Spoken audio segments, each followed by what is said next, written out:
கிட்டத்தட்ட டெல்லிய சும்மா அலற விட்டுக்கிட்டு இருக்காங்க சிஜேபி. ஆனா பாஜக நடந்துக்கூடிய முறை தான் ரொம்ப மோசமான ஒரு நிலையில இருக்கு. கிட்டத்தட்ட ஒரு பெரிய அராஜகமான முறைய போராட்ட தாக்குதல தடியடி நடத்தியிருக்காங்க. தண்ணீர் வீசி வீச்சு எறிஞ்சிருக்காங்க. அது மட்டும் இல்லாம துப்பாக்கி ஏந்திய போலீஸ பந்தோபஸ்துக்கு வச்சிருக்காங்க. ராணுவ படைய உள்ள வச்சிருக்காங்க. நாடாளுமன்றத்துக்குள்ள சிஜேபியினர் உள்ள நுழைஞ்சிறக்கூடாது அப்படின்றதுக்கு. இதுக்கான காரணம் என்ன?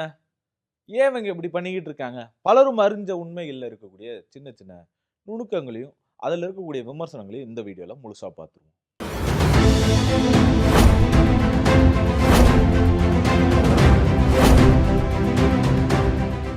வணக்கம் அன்பு தமிழ் சொந்தங்களே.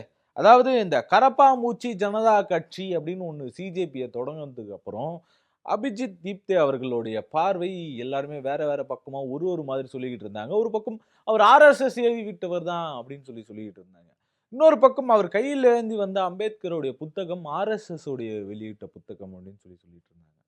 இது எல்லாத்தையும் மீறி இன்னைக்கு நடக்கக்கூடிய சூழல் எப்படியா இருக்கு அப்படின்றத பார்த்தீங்கன்னா, அவங்க வைக்கக்கூடிய முக்கியமான சில தேர்தல் வாக்குறுதிகள்ல எப்படி இருக்கு அப்படின்னு பார்த்தோம்னா, அவைங்க பக்காவா ஒண்ணு சொல்றாய்ங்க. என்ன அப்படின்னு பார்த்தீங்கன்னா, "எப்பா நாங்க மட்டும் ஆட்சிய புடிச்சுட்டோம் அப்படின்னா, எங்கெல்லாம் நாங்க தோத்துருக்கோமோ, அந்த இடத்துல யாராவது ஒருத்தர் ஓட்டு போட மிஸ் ஆயிருந்தாங்க அப்படின்னா, அதாவது நாங்க எங்கெல்லாம் ஆட்சிய பிடிக்கலையோ, அங்க யாராவது ஒரே ஒரு ஆள் ஓட்டு போட தகுதி வாய்ந்த ஒரு ஆள் ஓட்டு போட மிஸ் ஆனாலும், அங்க இருக்கக்கூடிய அந்த தேர்தல் அதிகாரி, தலைமை அதிகாரி தேச விரோத சட்டத்துல உள்ள போவாரு அப்படின்னு சொன்னாங்க. இதுதான் ரொம்ப முக்கியமான ஒரு விஷயம். இது எல்லாமே எல்லாருக்கும் தெரிஞ்ச ஒரு விஷயம் தான். இன்னொரு பக்கம் அ அம்பானி, அதானி அவங்களோட கட்டுப்பாட்டுல இருக்கக்கூடிய ஊடகங்கள முடக்கிடும் அப்படின்னு சொல்லிட்டு இருக்காங்க. இந்த ஊடகங்கள்ன்னதும் இன்னைக்கு அவ்வளோ பெரிய விஷயம் டெல்லியில சும்மா உலுக்கிட்டு இருக்கு. ஆனா நேஷனல் மீடியா, இந்தியாவுடைய நேஷனல் மீடியா ஒண்ணு கூட அந்த பக்கம் திரும்பி பார்க்கவே இல்ல. ஏன் நேஷனல் மீடியாஸ் ஒண்ணு கூட கண்டுக்கல? எல்லாருக்கும் ஒரு கேள்வி வரும்ல. நேஷனல் மீடியான்னு சொல்றாங்க. நேஷனல் மீடியா அப்படின்றாய்ங்களே. அதுக்கு பெரிய இது இருக்கு அப்படின்றாங்கல்ல. ஏன் யாருமே அத கவர் பண்ணலன்ற ஒரு கேள்வி இருக்கு. இன்டர்நேஷனல் மீடியாஸ் வந்து கவர் பண்ணிக்கிட்டு இருக்காங்க. அவைங்க மூலியமா தான் பல இடங்களுக்கு இந்தியால இருக்க பல இடங்களுக்கு தகவலே போய் சேருது.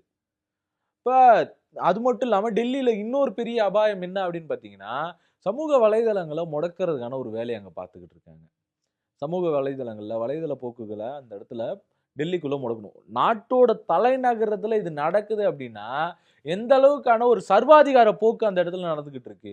மோடி அவர்கள் என்ன மாதிரியான செயல்பாடுகள்ல அங்க ஈடுபட்டுக்கிட்டு இருக்காருன்ற ஒரு கேள்வி எல்லாருக்குள்ளயும் எழுதா இல்லையா? இவங்க போராட்டமா என்ன கேட்டாங்க? நீட் தேர்வுல அத்தன புள்ளைங்க செத்து போகுதுயா. நீட் தேர்வு நடத்த வக்கில்லாத ஆளா நீ இருக்கிறீங்க. அதுக்கு ஒரு அமைச்சர போட்டுருக்கீங்க. அந்த அமைச்சர பதவி விலக சொல்லு.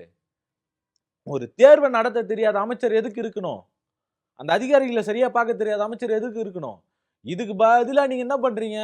டெலிகிராம முடக்குறீங்க. இந்த அளவு ஒரு கேவலமான செயலா செய்வீங்க? இதுக்கு அதுக்கு என்ன சம்பந்தம்? அவன புடிக்க உங்களுக்கு துப்பு இல்லையா? இதுல நடந்த முறைகேட்ட சரி பண்ணணும்ல.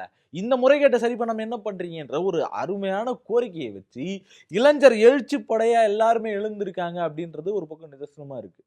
சிஜேபியே இன்னைக்கு எதிர்பக்கம் பார்க்கக்கூடாது அப்படின்னு சொல்லி எதிர்க்கட்சியில இருக்கக்கூடிய அதாவது இந்தியா கூட்டணின்னு இன்னைக்கு இல்லாத இந்தியா கூட்டணி ஒண்ணு இருக்குல்ல. அந்த இந்தியா கூட்டணியில இருக்கக்கூடிய பலரும் அதுக்கு ஆதரவு தெரிவிச்சுட்டு வராங்க. இன்னும் நடிகர் பிரகாஷ் ராஜா இருக்கலாம். இன்னொரு பக்கம் வந்து பார்த்தீங்கன்னா, ராசா அவர்கள் போய் ஆதரவு தெரிவிச்சுட்டு வந்திருக்காரு. அதுல இருக்கக்கூடிய அதுக்கு அந்த போராட்டத்துக்கு பெரும் ஆதரவு குடுத்திருக்கக்கூடிய சோனம் வாங்சு அவர்கள். எந்த அளவுக்கு உலக சாதனைகள படைச்சாரு, எந்த மாதிரியான புது புது கண்டுபிடிப்புகள குடுத்தாரு. ஒரு மிகப்பெரிய அறிவியல் விஞ்ஞானி அவர்கள். அவர் அந்த இடத்துல ஒரு 20 நாளு சாப்பிடாம கிடந்திருக்காரு. வலுக்கட்டாயமா தூக்கிட்டு போயிட்டு அவருக்கு சிகிச்சை குடுத்திருக்கீங்க. உலக சாதனை படைச்சவருக்கான மரியாதையா அது வலுக்கட்டாயமா கூட்டின்னு போய் சிகிச்சை குடுக்குறது. அவருடைய கோரிக்கை என்ன? அவருடைய அனுமதியோட நீங்க கூட்டிட்டு போயிருக்க வேணாம்? உலகமே திரும்பி பார்க்குற அளவுக்கான ஒரு போராட்டத்த வச்சிருக்கீங்க. இந்த போராட்டம் ஓகே முடிச்சுக்கலாம். இந்த சிகிச்சைக்கு அப்புறம் என்ன சொல்றாங்க அப்டின்னா, இந்த போராட்டத்த முடிச்சுக்கங்க. கூப்பிட்டு வச்சு நாங்க பேசுறோம் அப்டின்னு சொல்லி ஒரு அனௌன்ஸ்மென்ட்ட குடுத்துட்டு, கூப்பிட்டு வச்சு பேசுறாங்கன்னு சொல்லிட்டு, அதுக்கப்புறம் என்ன சொல்றாங்க அப்டின்னு பார்த்தீங்கன்னா, இல்ல அந்த போராட்டத்த அபிஜித் தீப் அவர்கள் இந்த சோனம் வாங்சுவோடைய துணைவியார் என்ன பண்றாங்கன்னா, ஜூஸ் குடுத்து முடிச்சு வைக்கிறாங்க. அவங்களுக்கு குடுத்து. ஜூஸ குடிச்சு முடிச்சுட்டு, இந்த உண்ணாவிரத போராட்டத்த 20 நாளுக்கு மேல நடக்கிற இந்த உண்ணாவிரத போராட்டத்த முடிக்கிறாங்க. அப்படி முடிச்சதுக்கு அப்புறம் என்ன நடக்குது அப்படின்னா, இவங்க போராட்டத்துக்கு அந்த முடிஞ்சு பேச்சுவார்த்தைக்காக கிளம்பி வந்துகிட்டு இருக்காங்க. இல்ல எங்க சைடுல இருந்து என்ன அனௌன்ஸ்மென்ட்டோ அப்படி குடுக்கலன்னு போட்டு உடைச்சிட்டாங்க. சும்மா அந்த இடத்துல போராட்டத்த கலைச்சு விடுறதுக்கு ஒரு மாய பிம்பத்த ஏற்படுத்திட்டு இருக்காங்க. அப்படி பண்ணதும் அதுக்கப்புறம் என்ன ஆச்சு அப்படின்னு பார்த்தீங்கன்னா, தொடர்ந்து எல்லாரும் பேரணியா கிளம்ப ஆரம்பிச்சுட்டாங்க. பேச்சுவார்த்தைக்காக போயே ஆகணும். நாடாளுமன்றத்த பார்த்தாகணும். இன்னைக்கு வந்து பார்த்தீங்கன்னா, மழைக்கால கூட்டத்தொடர் தொடங்குது. அந்த மழைக்கால கூட்டத்தொடருக்காக நம்ம இத செஞ்சாகணும், போகணும் அப்படின்றதுக்காக எல்லாரும் பேரணியாவாச்சும் போய் சந்திச்சிரணும். இன்னைக்கு எல்லாரும் இருப்பாங்க. நமக்கான ஆதரவு கிடைச்சிரும். அதுக்கான போராட்டம் நடக்கும்னு சொல்லி போறாங்க. பேரணி போற இடத்துல அந்த இடத்துல என்ன நடக்குதுன்னா, எந்த ஒரு தகவலும் வெளிய இல்லாம எல்லாரும் வந்து போலீஸ் லைனா நின்னு அராஜகம். அவைங்க அவ்ளோ பேர் வர்றாங்களே! நீங்க பார்க்கறதுக்கு அனுமதி குடுத்தா அவங்க ஏன் அராஜகத்துல ஈடுபட போறாங்க? அவங்க ஏன் சட்டவிரோத செயல்ல ஈடுபட போறாங்க? இந்த கேள்வி எல்லாருக்குள்ளயும் இருக்குல்ல. இவங்க அனுமதி குடுக்காத்து, இத்தன நாள் போராடுறவங்கள கண்டிக்காத்து, கிட்டத்தட்ட 1 வருஷம் யார் போராடினா அப்டின்னா, விவசாயிகள் போராடிட்டு இருந்தாங்க. 1 வருட போராட்டத்துக்கு அப்புறம் 3 வேளாண் திருத்த சட்டங்கள திரும்பி பெறாங்க. 1 வருஷத்துக்கு மேல போராடினா தான் இவங்க பார்வையே இங்க திரும்புமா? அந்த வேளாண் சட்டத்த திரும்பி வாங்குறதுக்கு காரணம் என்ன தெரியுமா? அப்போ வந்த தேர்தல். 1 வருஷமா குளிர்காலத்துல குளிர், மழை, வெள்ளம் எதையுமே பார்க்காம அதே இடத்துல டெல்லிய முற்றுகையிடுறதுக்காக விவசாயிகள் தொடர்ந்து போராட்டம். டெல்லியே வந்து பார்த்தீங்கன்னா, எல்லா வாசலும் அடைச்சு கிடக்குது அப்படின்ற மாதிரியான ஒரு சூழல் தான் கிடந்துச்சு. டெல்லிக்கு போறதுக்கே வழி இல்ல அப்படின்ற மாரி. அவ்ளோ பிரச்சனைகள அதுக்குள்ள வச்சுக்கிட்டு, இந்த மத்திய அரசாங்கம் தொடர்ந்து ஒன்றிய அரசாங்கம், பிஜேபி அரசாங்கம் மக்கள வஞ்சிக்கிறது, மாணவர்கள வஞ்சிக்கிறது, உழைக்கிற வர்க்கத்த என்னைக்குமே சுரண்டிக்கிட்டே இருக்கிறது, மத ரீதியிலான அரசியல செய்யறது, யாருக்கெல்லாம் லாபம் இருக்குமோ பெரும் முதலாளிகளுக்கு மட்டுமே ப ஆதரவா செயல்படுறது. இப்ப இருக்கக்கூடிய இந்த நீட் தேர்வு மட்டும் என்ன நடந்துகிட்டு இருக்கு. ஒரு சென்டர்ல இருக்கும் ஸ்டூடண்ட்ஸ் மட்டும் எல்லாருமே நல்ல மார்க் எடுக்குறாங்க. ஒரு எக்ஸாம் ஹால்ல உட்கார்ந்த மொத்த பேரும் பெரிய அளவுல பாஸ் ஆகுறாங்க. நல்ல நல்ல மார்க் எடுக்குறாங்க. அது எப்படி எல்லாருக்கும் அது எப்படி ஒரே மார்க் வருது? இந்த கேள்விகள் எல்லாருக்குள்ளயும் இருக்குல்ல. இந்த கேள்விய எதிர்த்து கேட்கறாங்க. இது மட்டும் கிடையாது. இதுக்கு நீங்க பொறுப்பேத்துக்கணும்னு சொல்றாய்ங்க. இங்க நம்ம ஒருத்தர் இருக்கிறாரு. நம்ம இப்ப அந்த இன்னொரு பெரிய செல்லப்புள்ளை ஒண்ணு இருக்குது. இங்க இருக்கிற அந்த அந்த அந்த அது என்ன பண்ணியிருக்கு, இப்ப ஆட்சிய பிடிச்சு அவரு என்ன பண்றாரு அப்படின்னு பார்த்தீங்கன்னா, அப்படியே பழிய தான் இதுவரைக்கும் அந்த 41 பேருக்கு நானும் ஒரு காரணம். நான் கட்சி ஆரம்பிச்சதுனால தான் நீங்க வந்தீங்க. அப்படின்னாச்சும் பொறுப்பேத்துக்கணும்ல. அந்த பொறுப்பு கூட ஏத்துக்கல. பொறுப்பு ஏத்துக்கிறது அந்த அளவுக்கு முக்கியம். அப்படி பொறுப்பு ஏத்துக்கிட்டு தர்மேந்திர பிரதான் பதவி விலகணும் அப்படின்றது தான் அவங்களுடைய முக்கிய நோக்கமா இருக்கு. அந்த நோக்கத்திற்கு நேரெதிர் செயலா தான் தொடர்ந்து, தொடர்ந்து சிஜேபி போராடிக்கிட்டு இருக்கு. அந்த போராட்டத்துடைய வலிமைய குறைக்கிறதுக்கு காலகாலமா இவங்க வேலை பார்த்துக்கிட்டு இருக்காங்க. ஒரு பக்கம் மணிப்பூர்ல மிகப்பெரிய கலவரங்கள் நடந்துகிட்டு இருக்கு. தொடர்ந்துகிட்டு இருக்கு. வெளியவே தெரியல. அந்த கலவரம் குறித்தான வீடியோக்கள வெளியிட்டு அவங்கள புடிச்சு அடிக்கிறாய்ங்க. 2 மலைவாழ் பெண்கள நிர்வாணமா நடக்க வச்சது மட்டும் தான் நமக்கு தெரிஞ்சது. அது பெரிய அளவுல பேசப்பட்டதுக்கு அப்புறம், அங்கிருந்து என்ன நடக்குது, ஏது நடக்குது ஒரு விவரமும் தெரியல. சமூக வலைதளங்கள் அங்க முடக்கப்பட்டிருக்கு. சமூக கருத்துக்கள் அங்க பகிரப்படுறது இல்ல. இதே மாதிரி டெல்லிய இப்போ ஆக்கிட்டாய்ங்க. இவைங்களுக்கு முழு நோக்கம் என்னவா இருக்கு அப்படின்னு பார்த்தீங்கன்னா, இவைங்க ஆட்சியில இருக்கணும். இவங்க மேல வைக்கக்கூடிய அலிகேஷன்கள் எதுவும் வெளிய தெரிஞ்சிறக்கூடாது.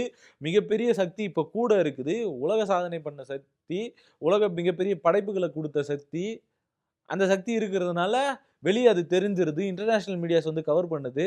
இப்ப அதனால இருக்கக்கூடிய குளறுபடிகள் என்ன அப்படின்றது ஊருக்கெல்லாம் தெரிஞ்சிரும். மோடி அவர்கள மிகப்பெரிய அளவுல பாராட்டியிருக்காய்ங்க. அ இதுவரைக்கும் இல்லாத அதிக அளவிலான பிரதமரா இருந்திருக்காரு. அது மட்டும் இல்லாம கிரேக்க நாடுகள்ல வந்து பார்த்தீங்கன்னா, அவருக்கு பெரிய விருது குடுத்திருக்காங்க. சிறந்த பிரதமர்ன்னு சொல்லி விருது குடுத்திருக்காங்க. அவங்க நாட்டோட உயரிய விருது குடுத்திருக்காங்க. இப்படியான பல பேர் பாராட்டிக்கிட்டு வராய்ங்க.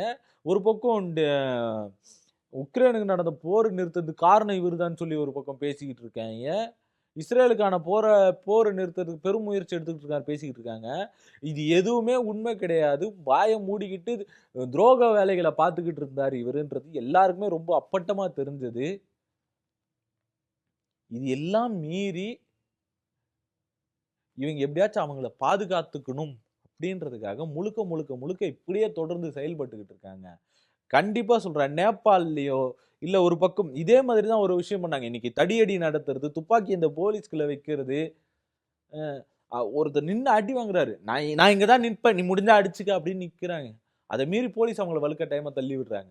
இளைஞர்களுடைய கோபம் என்னைக்கும் அது சும்மா விடாது. அவன் எழுச்சி பயங்கரமா போய் சேரும். சொன்ன மாரி நேபாள்ல, இலங்கையில நடந்த மாரியான ஒரு ஜென்சி புரட்சி அப்படின்றது நடக்கிறதுக்கான வாய்ப்புகள் கூடும். அந்த வாய்ப்புகள் கூடும்போது, அங்க உள்ள உட்கார்ந்துட்டு இருக்க ஒருத்தரும் இருக்க மாட்டீங்க. மொத்த பேரும் காலியாயிட்டு, அங்க மொத்தமா சுத்திகரிக்கப்படும். இந்தியாவுடைய புரட்சி அப்படிதான் நடக்கணும் அப்படின்னா, அதனுடைய வெளிப்பாடுகள் இன்னும் மோசமா இருக்கும். அதன் பின்னாடி இளைஞர்கள் பெருமளவுல திரள்வாங்க அப்படின்றது எல்லாருக்குமே தெரிஞ்ச ஒரு விஷயம். அது கண்டிப்பா போய் சேரும் அப்படின்றத நம்பிட்டு இருக்கோம். எல்லா இடத்துல பல பேர் பலவிதமா செயல்பட்டுக்கிட்டு இருக்காங்க. அவைங்களுடைய கோரிக்கை என்ன? பொறுப்பேத்துக்கயா! பொறுப்பேத்துட்டு பதவி விலகி போ. உனக்கு தான் நடத்த துப்பு இல்ல அப்படின்னு சொல்லிக்கிட்டு இருக்காங்க. அதுக்கேத்த மாதிரி நீங்களும் செயல்படுவீங்க. இப்ப இருக்கிற அந்த சிஜேபிக்கு இப்ப இந்த மாதிரியான செயல்பாடுகள் இருக்கக்கூடிய சிஜேபிக்கு உங்களுடைய ஆதரவு இருக்கா? இல்லையா? அப்படின்றத மறக்காம கமெண்ட்ல சொல்லிட்டு போயிடுங்க. இன்னும் தொடர்ந்து நெறைய அப்டேட்ஸா அதுக்குள்ள இருக்கக்கூடிய சிறு சிறு விஷயங்கள, விமர்சனங்களா தொடர்ந்து பார்ப்போம். நன்றி, வணக்கம்.